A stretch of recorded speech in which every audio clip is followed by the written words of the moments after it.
Divas LA season 2 episode 3 from something to something. Okay, I'll post the title, I can't remember it. Okay, so this episode overall was decent. It was a lot going on, and for the record, my hair was down until moments before I started to film. I started this video filming it with it down, and now it's up. So these edges ain't in place, boo. They just not in place. I don't know. Anyway, so at the start of the episode, Shantae is with her manager, the woman, I think her name is Cheryl. I want to call her Cheryl, but I don't know. So she's meeting with her manager, and they were talking about what happened at the end of the last episode with the ladies anthem.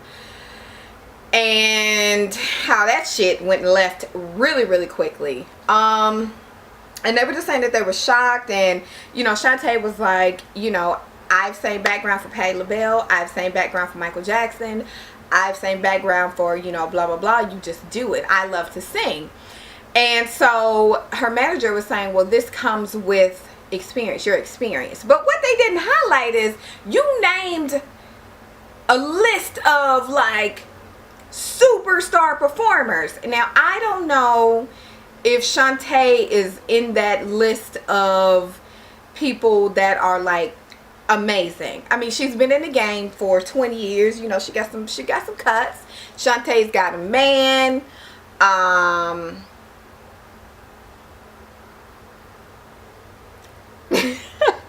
Shantae's got a man. But anyway, she's been, you know, she's been in the industry for a while. And so she was like, you know, you gotta just sing. So, I mean, I understand, but you're singing background, I think, for Michael Jackson or Patti LaBelle is completely different from singing background for Shantae Moore.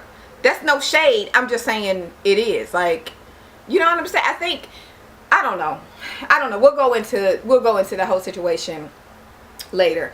So her manager was saying that she sent Little Mo, Chrisette, and Leela just a 3-line statement saying, you know, we need permit. It's like a informal, formal contract, no contract type of thing, and we need permission to use your voice on her song. So just let me know ASAP. Now we're gonna come back to this infamous 3-line statement in a moment. All right. So you know, so now they're at this point. They were waiting to hear back from the girls about this email. I feel a way about this email, but we'll get into that. So Michelle goes over to Claudette's house, and, you know, again, Michelle was, you know, saying that Tony Cornelius, who creepy voice man, I said last time, I think his voice is creepy, but that he is helping her set up the foundation, and she went to do this PSA, and she, like, broke down. And, you know, now she's going to speak with a support group of people, from what I understand, of people who tried to commit suicide, I think. And that, you know, she would love it if she attends. So, Claudette kind of revealed that in dark moments, you know, she's thought about committing suicide. She didn't try, but she thought about committing suicide. And that, you know, her children kind of stopped her. So it was kind of a real bonding moment. And these two bond together. I think bond very well, because I think Claudette has a great listening ear. And Michelle really needs somebody.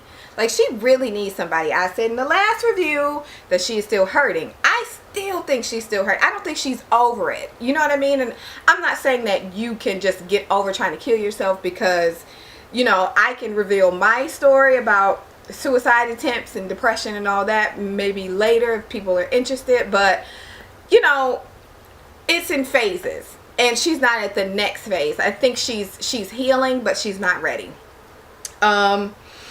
So Chrisette and Leela go to a place because they're both like a decorating place.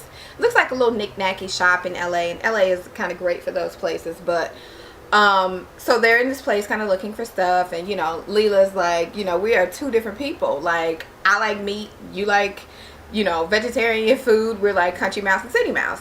So, you know, kind of in that, wait, before I even get there, I am disturbed by Leela's hair. Let's let's talk about this for a second. Now, you know, I've been natural for 4 years, 4 or 5 years. And it's been a struggle, right? It's always a struggle. Any natural person will tell, whatever. I'm not one of them people. I'm not a natural Nazi. I don't care what you do with your hair. I was moments from getting the perm here recently. I've been thinking about it, okay? But I don't understand. It's a piece. I'm convinced her hair is a piece. I know a piece when I see one. Because sometimes, like I said, how is it straight? Sometimes, like, the thing is straight. Like, the boom, this straight and then it's big. And then, sometimes it's curly. Sometimes it's, the color is different. Sometimes it's not as big as it is. It's a piece, y'all. It's a piece. It's alright. She deceived me because she's been rocking the same piece. But it's a piece. It's a piece. Okay? It's a piece. Anyway, you know, they sit down and Chrisette is very kumbaya and she wants everyone to talk and let's just talk it out. And Leela's like, for what? We're not even in the place. Let's just make this music. Let's get this together and do this thing. But Chrisette is kind of like, you know, everybody has these issues and this apprehension from whatever happened last time, which was, you know, as we all saw, was some bullshit. But, you know, and let's just get it out and talk. Leah's like, for what? Like, for what? We ain't done nothing yet. You know what I mean? So they go and talk and, you know, they're standing their grounds. But this, as we see later in the episode, this shit goes mad left. So, Chrisette meets with Michelle A. And Michelle A, you know, Chrisette said that she's building relationships with each of them, but she feels like she hadn't got a chance. And you just know, after I film Coffee Talk, I am changing out of this shirt. This is actually a dress that I made into a shirt. I don't know. Anyway, I feel like it's a turtleneck. Yeah, it might be cuter as a turtleneck. Anyway, so Chrisette reveals that, you know, she wants to bond with her. She's had bonding time with Leela. She's had bonding time and she just wants to bond. So, you know, she says that she's revealed some things, or she said some things that made her think, why did she say that? I.e., why did you feel that way? And, you know, Chrisette says that her mom was a psychologist and her dad was a sociologist. So to me, all I heard was you just grew up talking about your feelings, which makes sense. Which kind of explains why she's like, we all need to talk. Like, we all need to get together and we need to talk and we need to work this out. So she said that Michelle A said, you know, no one loves me. My kids don't love me. And she said she wants to know, why does she feel that way? And Michelle A says that, you know, they see the outside and they think everything is going good, but they never really ask her what's going on. I can make a separate video on things like this because I have, you don't know me because I'm just starting out, but I have a lot of experience. And I think when I am strong enough or willing to talk about it, I'll talk about it. I don't want to pull a Michelle A and be busting out crying, so I won't do that. But Chrisette reveals that, you know, she's been in abusive relationships. She's been beat. She's been hit. She's been spit on. So, you know, in turn with her enduring that abuse, it made her be harder and question herself. So they bonded kind of in the abusive relationship, kind of in just even like a mistreatment, in relationships that sometimes people can, men and women can endure. And that, it was really nice because it's like, it's one thing I think her and Claudette, I still think Claudette is very guarded, so I don't think that you need different things from different people. Claudette has the experience, but to me, Claudette is still guarded and she's a listener. Whereas Chrisette is not as guarded in this regard. Hey. And she's a talker. You know what I mean? So it like works out. She said, oh, one other thing that she said before I got there, she said she didn't know how to love herself because she didn't know what love is. That was very, very, very powerful. People say all the time, you can't, if you don't love yourself, you can't love anybody else. But I don't necessarily think that's true in all cases. I think that if someone can teach you how to love yourself, because you know when this shit is right and you know when this shit is wrong. You know what I'm saying? So I think in some instances you can learn, but that's a whole different, again, this is a whole different situation. Little Mo is back in the studio.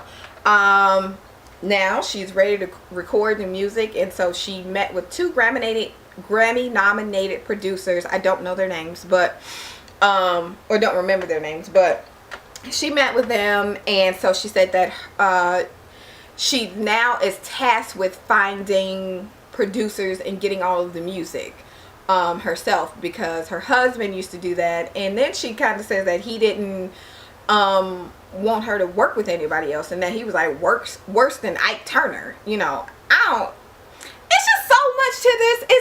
It's okay, it's one thing that we're talking about it, but we're not talking about it. You know what I'm saying? Like, in the whole time in the off season,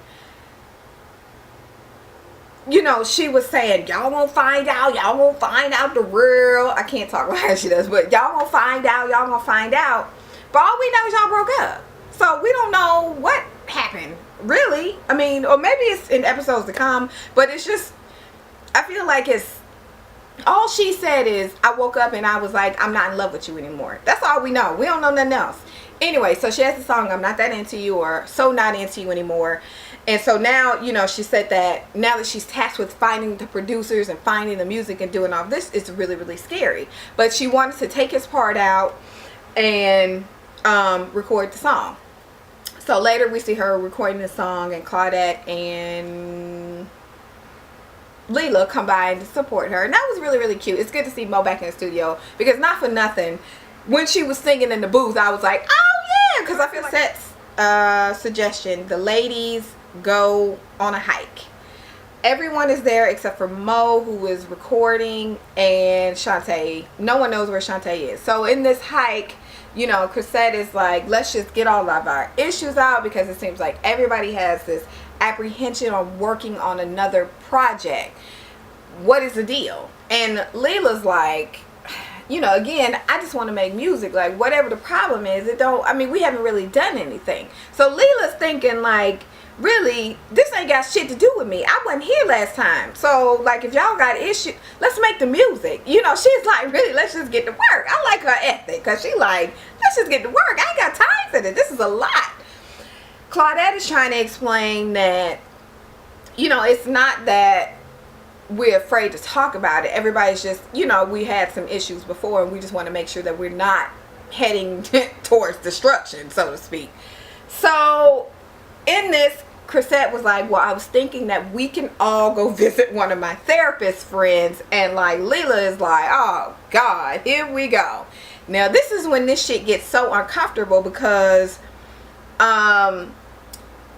they kind of going at it. Leela is like staunchly against this whole therapy thing. She's like, for what? Like, this is not what I do. This is not, why do we have to do this? You were always trying to be kumbaya and fix it, and I just don't want to do this.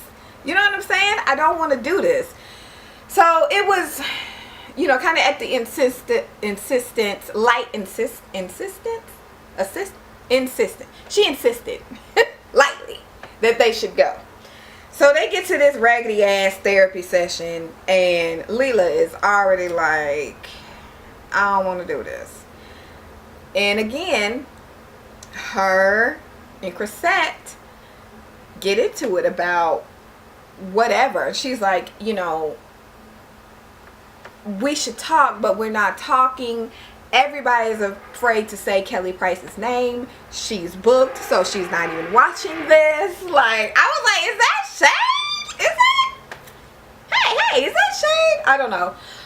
She was like, let's just get over it. I mean, essentially, she's like, let's just get over it. Leela's like, I'm gonna keep it 100. Like, if I'm a team player, if I don't want to do something, I'm not gonna do it.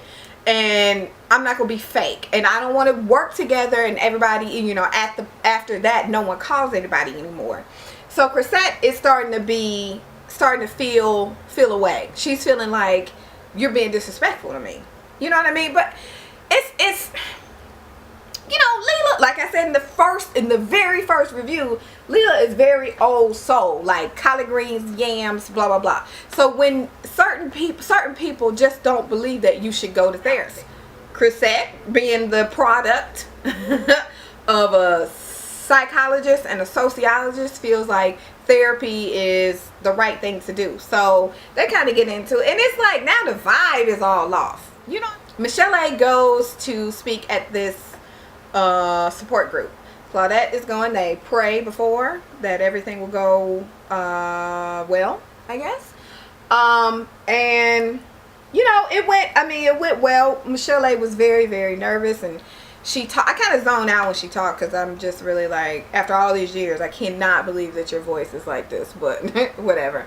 And she was near tears, but you know, the crowd was really kind of into her, and like, you know, really attentive and listening, and so, you know, it made for a good response. So Chrisette goes to meet with her lawyer. Looks like the dead of night. It could have been 7 o'clock. I don't know when this was filmed, but she goes to meet with her lawyer, and he wants to talk about this email that Shantae's manager sent. This infamous email.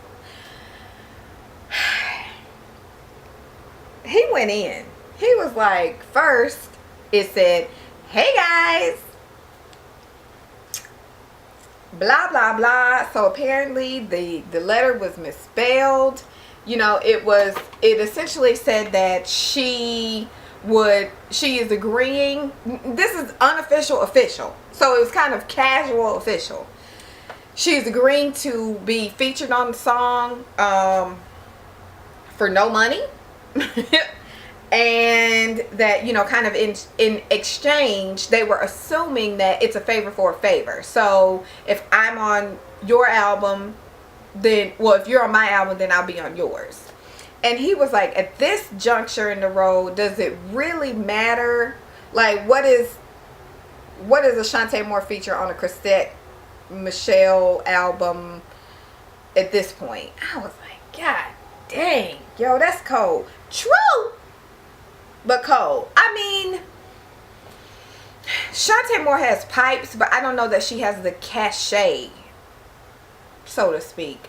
So, you know, she feels disrespected. I think she just feels disrespected by the whole singer. I mean, the whole thing. Like, you know, I get there, it's not what it is. You asking me to sing background. Now you sing me this casual ass, misspelled ass email. Like, this is, I expected more from a woman of Shantae's caliber. That's what she said.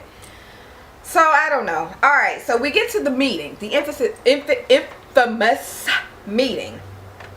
We get to the meeting.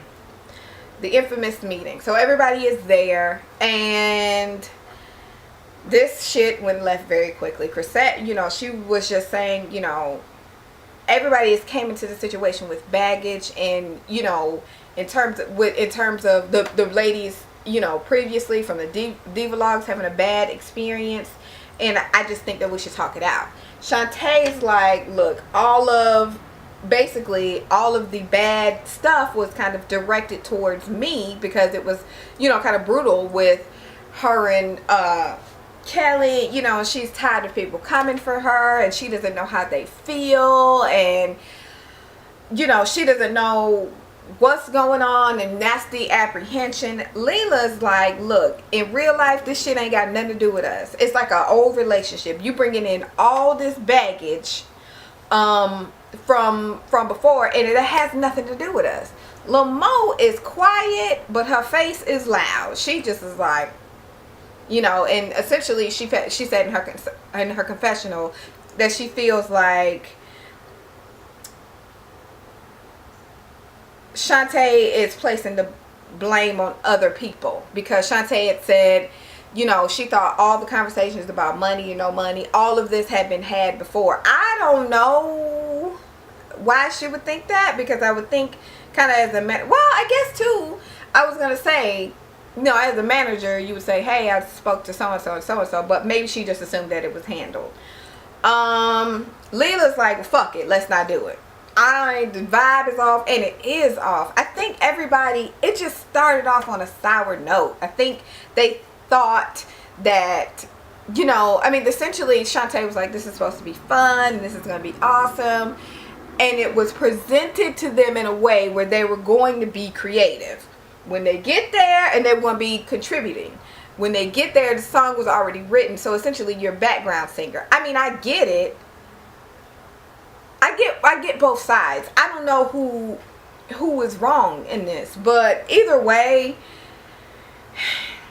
it's just not good. I think Shantae had great intentions. It just went south. So next week is the showdown between Shantae and Lil Mo. So apparently, you know, kind of in the off season, apparently Lil Mo took a picture with Shantae's ex-husband, Dwayne Wayne. What's his name? Kadeem Hardison, who was kind of dragging her through the mud in terms of taking her to court for child support. No, not Dwayne Wayne. He was the good one. I'm sorry.